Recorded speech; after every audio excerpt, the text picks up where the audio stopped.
How to stop TikTok zooming in on photos. Hello everyone, welcome to this channel. I'm Emily and I'm here to help you out today.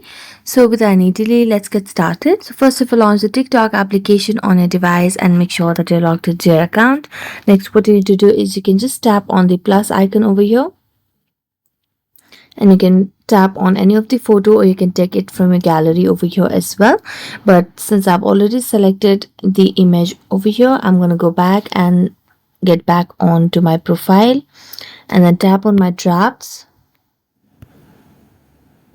Now as I tap on my draft, you can see the image has been zoomed in. Now in order to remove the zoom in, all I have to do is tap on the zoom editing option over here at the right side of the screen among different menus over here.